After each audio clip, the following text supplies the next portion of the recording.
जुन्नर तालुक्यातील पिंपळवंडी येथे दिनांक 21 नोव्हेंबर 25 रोजी महिलेला पाळीव कुत्रा चावला होता.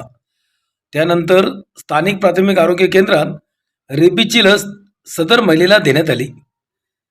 सदरचा कुत्रा पाळीव असला तरी पिसाळलेला असल्याचा अंदाज व्यक्त करण्यात येत आहे.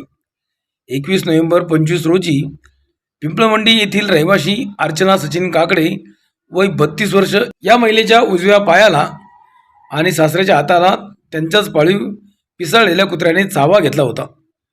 त्यानंतर प्राथमिक आरोग्य केंद्र पिंपळवंडी येथे त्यांना रेबीजचे इंजेक्शन देण्यात आले होते.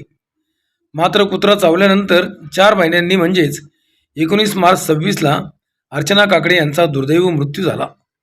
याबाबत वैद्यकीय अधिकारी आणि डॉक्टर सदानंद राऊत यांना विचारले असता ते काय म्हणाले ते पाहूयात. नाव डॉक्टर सत्यम जाधव. मी मेडिकल ऑफिसर आहे, प्राथमिक आरोग्य केंद्र पिंपळवंडी, तालुका जुन्नर, जिल्हा पुणे. तर आपल्या इथं 21 नोव्हेंबर 2025 रोजी एक श्वानदंश म्हणजेच डॉग बाईटची एक पेशंट आली होती.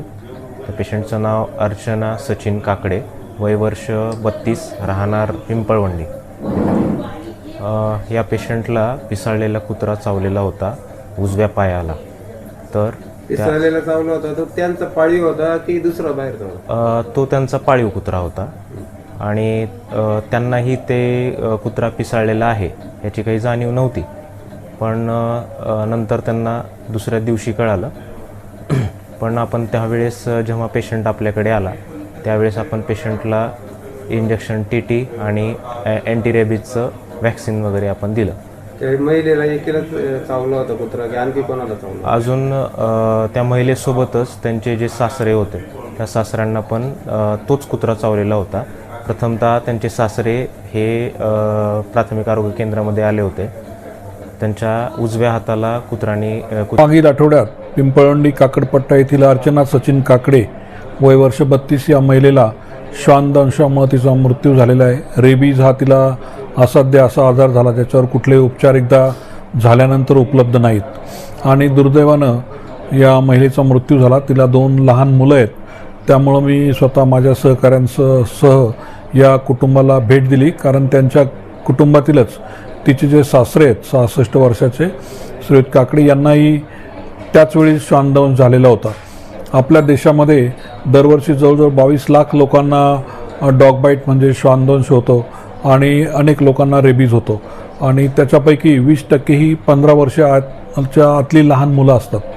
आपल्या देशामध्ये माकड चावून किंवा लेपर्ड अटॅक या घटनासुद्धा खूप मोठ्या प्रमाणात असतात आणि रेबीजचं प्रमाण खूप जास्त प्रमाणात आहे.